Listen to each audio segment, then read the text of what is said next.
From mysterious observatories to giant submarine docks, these are 8 deserted and abandoned military locations. Number 8.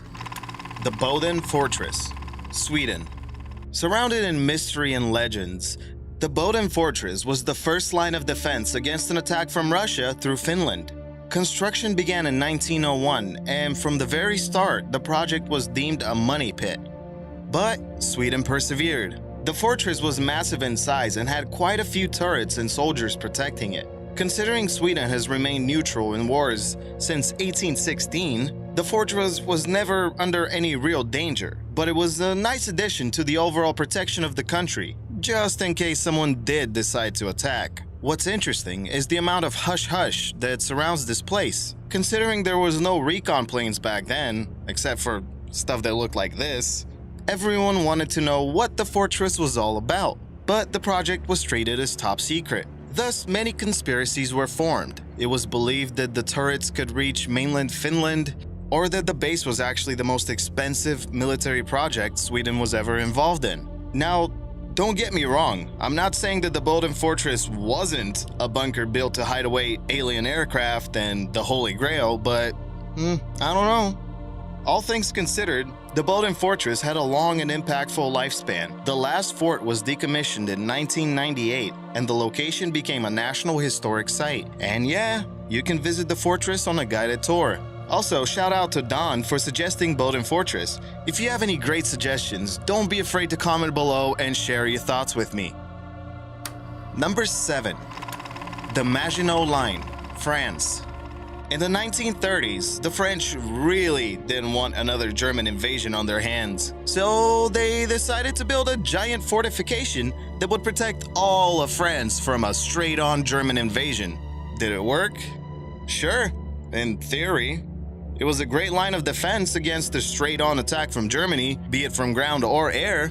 In reality, however, the Germans decided to blitzkrieg their way into the Netherlands and Belgium. The British and French armies tried to create a defensive front that the line did not cover, but due to a weak point in the treacherous Ardennes mountain region, the armies were separated by German forces. The Allied armies to the north headed to Dunkirk for evacuation. And to learn more about this insane period of military history, go watch Dunkirk. I hear it's a great movie. After the war, the Maginot Line was used in a limited fashion. Some parts were abandoned, some were still used for military operations, and other parts were sold to citizens to do with as they wish. Number 6. Fort Ord, California.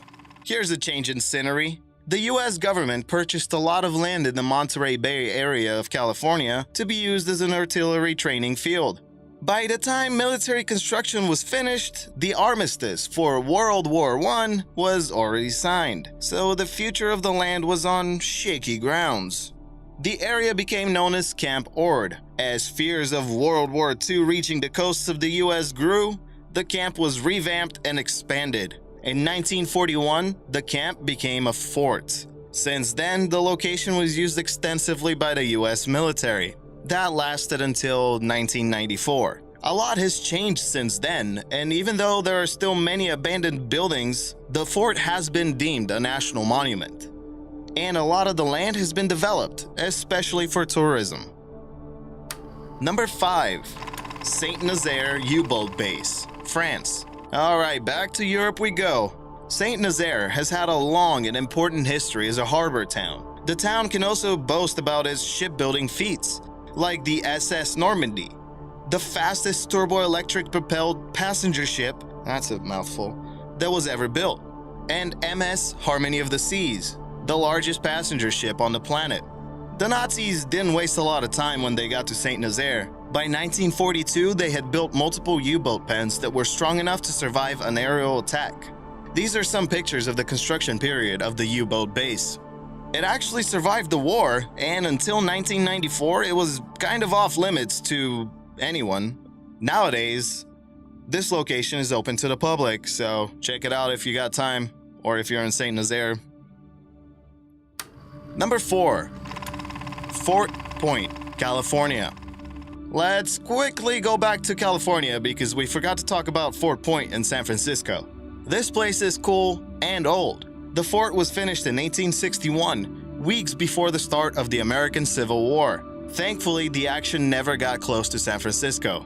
Though, it was in the plans. The CSS Shenandoah, the most dangerous Confederate vessel, was going to attack the San Francisco Bay, but the captain found out the war was over before he reached it. Faith. A little more about the Shenandoah because it's an interesting story and a cool ship. The ship actually fired the last shot of the Civil War, circumnavigated the globe, evaded the Union Navy for 27,000 miles, sunk 38 ships, captured over 1,000 prisoners, and finally surrendered in Liverpool, England, some 6 months after the end of the war. And back to Fort Point. The place outlived its usefulness, and it was deserted. The plans for the Golden Gate Bridge were actually changed by its architect, just so the fort wouldn't have to be demolished. Cool guy.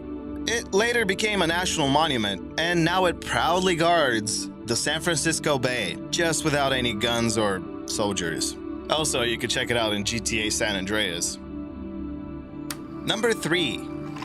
Vienna Flag Towers, Austria. What do you do when you got Allied air forces bombing your cities? You build some of these insane towers. These were just massive slabs of reinforced concrete and anti-aircraft guns. They also had room for civilians to hide in during air raids. The main flag towers were built in cities like Berlin, Hamburg, and Vienna, with smaller towers scattered around Europe as a whole. It was said that these towers were invulnerable, and it took only 3 to protect the center of Berlin from total destruction, for a while anyways. They were one of the last lines of defense, and while the Red Army was taking over Berlin, some 30,000 people were hiding inside one of the flag towers. When the war was over, everyone looked at these towers and collectively said, "What now?" Since it would have been extremely expensive and time-intensive to take them down, most flag towers were repurposed. Number 2. Pamir Station, Ukraine. Damn, was it hard to find information on this. I first found photos of the station rather than information, to be honest. To quote the stock photo description, Pamir is a super secret army station early warning aircraft missiles. I think they missed a couple words there. I found it on Google Maps though. The Pamir station was part of the Soviet air defense, and after the fall and collapse of the Soviet Union, it was abandoned, but not destroyed. It looks like nowadays, the station is a prime location for grazing. It reminds me of the present the USA left Germany, the Teufelsberg listening station as they call it. Some people might say it looks like, Number 1. The White Elephant, Ukraine. Built far away from any curious onlookers, this astronomical and meteorological observatory was dubbed the White Elephant.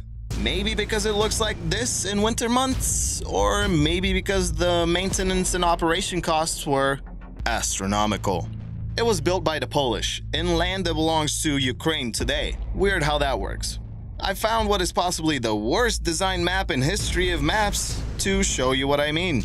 Well, hold on, man. What is this observatory doing on a military abandoned list? Well, for starters, this structure would have never seen the light of day if it wasn't for a few military generals supporting its construction. And then we have the matter of the Nazi Army and Red Army occupation in the midst of World War II. It was an important observatory to hold on to, what can I say? Even though the building suffered no damage during occupation, it was ultimately deserted after the war. It seems like the observatory will survive many more winters, but chances are it will never serve its original purpose again. Check out the featured comment below, subscribe for more World and Earth, and I'll see you in the next video.